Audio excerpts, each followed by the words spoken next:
When we were racing circle track cars, Red Farmer and Bill Hamner was a Ford rep, and Red raced for Long Lewis Ford ever since he came up here from Florida, and we was running 289 Fords against the 350 Chevrolets, which gave us a disadvantage as far as cubic inches and horsepower. So we had to jack those 289s up to get all of the horsepower out of them we could get. And Ford, we kept promising us that they were going to produce that 351 Cleveland engine. And it never did come. And then they come out with a 351 Windsor engine. And so then we had to buy stuff to make it perform, but it was never the engine that Cleveland was. Now, in the latter years, they've really done a lot of success, had a lot of success with that Windsor engine.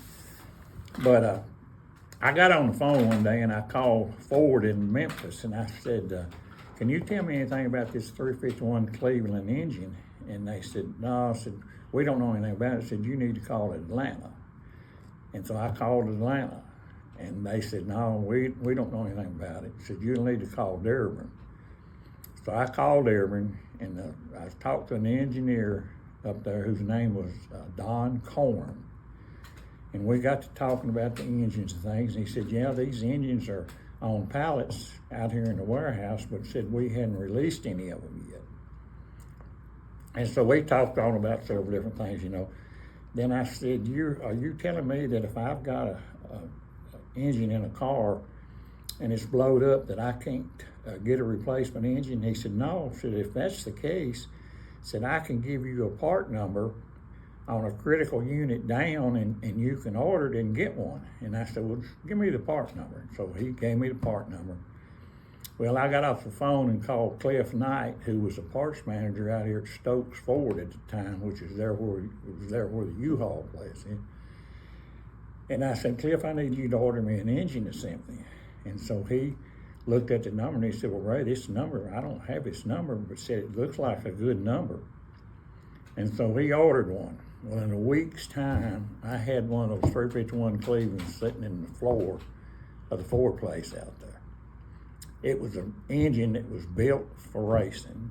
It had, the only thing we changed in it, we changed the camshaft and the valves in it. Everything else about the engine, the pistons, the rods, the crank, and the heads and everything were all stock. That's how good an engine that the car was. And so we put it in a car and went to the snowball race down in Mobile. It was the first time I ever raced it. And when we got down there, of course, Bill Hamner was a Ford rep and Red Farmer was a Ford guy too, you know, and they kept saying, what kind of engine is that? And I said, no, it's a 302. And they said, no, it's not. I said, it's a 350. No, it's not. It's a 490. No, I never would tell them.